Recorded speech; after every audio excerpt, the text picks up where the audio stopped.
د افغان هوم چینل درنو لیدونکو سلامونه، خدای دې وکړي جوړ وي.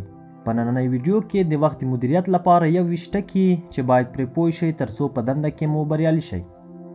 په شپه ورځ کې 24 ساعته وخت لرئ، خو ځینې کسان د وخت په دې دوران کې هم ډیر کارونه ترسره کوي. په حقیقت کې دوی د وخت د مدیریت په مهارت باندې پوه شوي دي. هغه کسان چې د وخت د مدیریت مهارتونه ترلاسه کړي دي د نورو په پرتله په توپیري ډول وخت مدیریت کوي. دا تر ټولو سخت مهارت دی چې باید د دندهیز فعالیت په پیل کې زده کړئ. ښایي د وخت مدیریت ډیر پیچلی نه وي، خو په هغه باندې عمل کول په حیرانونکي ډول سخت دی. د وخت د مدیریت په 21 ټکو باندې رڼا اچول کیږي چې باید د خپل ځوانۍ په دوران کې ترې کار واخلئ. د افغان هوم چینل څخه په مختلفو برخو کې د ګټورو معلوماتي ویډیوګانو لپاره زموږ چینل سبسکرایب کړئ او د زنګ په وهلو سره به تاسو لومړی کس وئ چې زموږ له راتلونکو ویډیوګانو خبر شئ. کاناډایي لیکوال او طراح اتین ګاربوګلي د خپل ژوند په دوران کې دا ومونده چې څنګه خپل وخت او دنده په ښه او اغیزمنه توګه مدیریت کړي. نوموړي هغه څه چې د خپل ځان او نورو کار رامنځته کوونکو لپاره تحلیل او بررسي کړل او په 2014 میلادي کال کې د وخت د مدیریت 26 ټکي چې کاشکې په 20 کلنۍ کې پرې پوهېدای تر سرلیک لاندې وینا د سلایډ شیر ویب سایټ لخوا د کال د غوره وینا په توګه وپېژندل شوه. ګاربوګلي د 2015 کال په لومړیو کې د نوي کال د توپاني پیل لپاره د خپل وخت د مدیریت 25 ټکي تر سرلیک لاندې یوه بله مشهوره وینا وړاندې کړه. د همګړۍ له دې دواړو ویناوو څخه مو 21 مهم ټکي راټول کړي دي. هڅه وکړئ چې ټول ټکي د ځوانۍ پر مهال په خپل ژوند کې بنسټیز کړئ. البته دا عادتونه کولی شي د یو 50 کلن مدیر لپاره هم مناسب وي. اول، د کارونو د ترسره کېدو لپاره تل وخت لرئ. تاسو هیڅ کله کم وخت نه لرئ. که چیرې کوم کار مو په ټاکلي وخت ترسره نه کړ، دا په دې معنا دی چې هغه کار چندان اړین او خوندور نه و. دویم، وخت له هغه څه څخه ژر تیریږي چې تمه یې لرئ. غوره ده چې د کارونو ترمنځ یو واټنیز وخت په پام کې ونیسئ. ډېر د دقیقې پروګرام جوړونې په لټه کې مه اوسئ. ګاربوګلي په دې اړه وایي هر څومره چې کومه دنده یا موخه په دقیقه توګه وټاکئ نو ترسره کول یې ناشوني کیږي. دریم، کله چې حالت مو ښه دی ډېر کارونه ترسره کړئ. ځینې ورځې ډېره زیاته ګټه اخیستنه لرئ. په دې وختونو کې تمرکز مو د 12 ساعتونو لپاره وساتئ او ډېره زیاته ګټه واخلئ. څلورم، د هغو کارونو په لټه کې واوسئ چې د شخصي او مسلکي ژوند لپاره مو ګټور دي. امریکایي لیکوال او کار رامنځته کوونکی کریس ګیلبو وایي ډېرې ګټه اخیستنې ته د رسیدو لپاره خپل شخصي او مسلکي موخې په یوه خوا باندې متمرکز کړئ.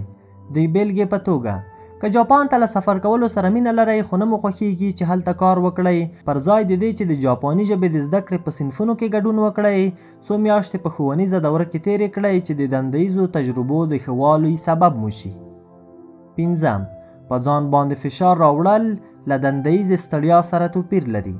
ډېر فعالیت او جدیت د بېخوبۍ او له ځنډه پرته هڅې سبب دی. حتی که ډېر زیات انګېزه لرونکی هم واوسئ، بیا هم باید د خپل استراحت او آرام لپاره وخت په پام کې ونیسئ. پرته له دې ستړیا د دې سبب ګرځي چې د ګټه اخیستنې کچه مو راټیټه شي. شپږم، څو کارونه په یو وخت مه ترسره کوئ. په یو وخت کې د څو کارونو ترسره کول تمرکز له منځه وړي. څېړنو ښودلې د انسان مغز کله چې خپل تمرکز له یوې موضوع څخه بلې موضوع ته بیایي ډېره انرژي مصرفوي. نو که د ورځې په اوږدو کې په هممهالې توګه څو کارونه ترسره کوئ نو مغز مو ډېر سخت ستړی کیږي او خپله وړتیا له لاسه ورکوي. اووم، استراحت وکړئ تر څو حواس مو ګډوډ نه شي. د پوموډرو تګلاره وایي کارونه مو په 15 دقیقیز واټن باندې وویشئ او د دواړو وختیزو واټنونو ترمنځ 3 تر 5 دقیقو استراحت وکړئ. اتم، په پیل کې یو کوچنی کار ترسره کړئ. د یو کوچني کار ترسره کول د کار د پیل لپاره تر ټولو غوره لاره ده. ښایي د سهار په 8 بجو د یوې وینا چمتو کول تاسو له ډېر زیات سټریس او فشار سره مخامخ کړي. نو غوره ده چې د کوچنیو کارونو په ترسره کولو سره لکه مهمو کاري برېښنالیکونو ته په ځواب ورکونې سره ذهن مو په سم تګلوري کې میشت کړئ او وروسته وینا پیل کړئ. نهم، د خپلو کارونو د ترسره کولو لپاره غوره غوښتونکي مه اوسئ. امریکایي جنرال جورج پیټین ویلي هغه نقشه چې همدا اوس ترسره شي له هغې نقشې څخه ډېره غوره ده چې راتلونکې اونۍ ترسره شي.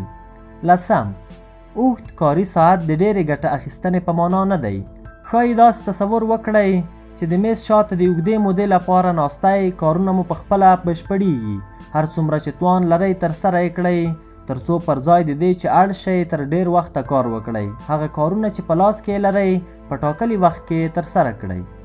11 هغه کارونه چې ډېر زیات تمرکز ته اړتیا لري له نورو کارونو څخه یې جلا کړئ. که تل خپل کارونه دروئ تر څو د هغو کارونو په اړه فکر وکړئ چې ډېر زیات تمرکز ته اړتیا لري، د کار کولو چټکتیا مو راکموي. 12 بې اهمیته کارونه مه ترسره کوئ. که برېښنالیکونو ته په ځواب ورکونه باندې ډېر زیات وخت ولګوئ نو د مهمو کارونو له ترسره کولو څخه ناخبره پاتې کیږئ. غوره ده چې د ورځې یو مشخص وخت د بې اهمیته کارونو د ترسره کولو لپاره ځانګړی کړئ. 13 که ډېر وخت نه نیسي دا چې پیغامونه او برېښنالیکونه مو ترلاسه کړل سملاسي ځواب ورکړئ. امریکایي لیکوال او مشاور ډیویډ آلن د کارونو کلیک وکړه په نامه مشهور دی. یوه 2 دقیقیز قانون یې معرفي کړی. دا قانون د لیکنیزو اړیکو په اړه کارول کیږي. نو که کولی شئ همدا اوس پیغامونه او برېښنالیکونو ته ځواب ورکړئ، په چټکه توګه ځواب ورکړئ او وروسته یې لرې کړئ. 14 ستر کارونه په څو کوچنیو کارونو باندې وویشئ تر څو په اسانه توګه ترسره شي. د امریکایي فوټبال روزونکی نیکولاس لیوسیبان له ورته ستراتیژۍ څخه ګټه اخلي او هغه د پروسیسز نوموي. هغه لوبغاړو ته وړاندیز کوي چې په مسابقه کې په اتلولۍ باندې تمرکز ونه کړي، بلکې هغوی ته وایي چې یوازې په هغې دندې باندې تمرکز وکړي چې همدا اوس یې لري. 15 که له 20 دقیقو څخه ډېر وخت ته اړتیا لرئ تر څو یو کار پیل کړئ، په بل کار پسې لاړ شئ. که نه شئ کولی کوم کار ترسره کړئ، په بل کار پسې لاړ شئ تر څو خپل ګټورتوب او ګټه اخیستنه لوړه کړئ. 14 هیڅ 2 کارونه په یوه اندازه ارزښت نه لري. د خپل ورځني پروګرام لپاره غوره ده د هغو کارونو لیست ولرئ چې باید ترسره شي. البته مهم ټکی د کارونو لومړیتوب بندي دی. هغه کارونه چې ډېر لومړیتوب لري ژر ترسره کړئ او بې ارزښته کارونه هغه وخت ته پرېږدئ چې ذهن مو په خپله وړتیا له لاسه ورکړې ده.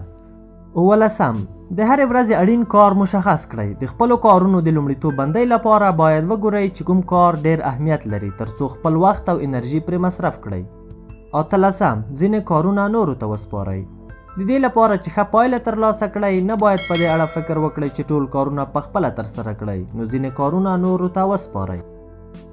19 په تیر باندې تمرکز مه کوئ. نه باید د تیرو بریاوو او ماتو په اړه فکر وکړئ، بلکې په مخکې پرتې لارې باندې مو تمرکز وکړئ. 20 یادښت اخیستنه وکړئ. د ورځې په اوږدو کې چې هره نظریه مو ذهن ته راځي د شپې تر پایه به مو په یاد پاتې نشي. سپارښتنه کیږي چې خپلې نظریې یا مهمې خبرې په یوه کتابچه کې یاداښت کړئ یا په یوې تختې ولیکئ او یا یې هم د ایورنوټ په څیر له یوه پروګرام څخه ګټه واخلئ. 21 تل په خپل ذهن کې موخه ولرئ. کاربوګلي وایي د لارې د پای په اړه فکر وکړئ. په خپلو موخو باندې تمرکز وکړئ، نه په خپلو دندو باندې. غوره ده چې تل خپله موخه په پام کې ولرئ. دا د کاناډایي لیکوال او طراح اتین کاربوګلي هغه 21 سپارښتنې د وخت د مدیریت په اړه هیله ده چې ګټورې درته تمامې شي او په خپل ژوند کې د وخت د مدیریت لپاره عملي کړای شئ. خدای مو مل شه، ښه وختونه ولرئ.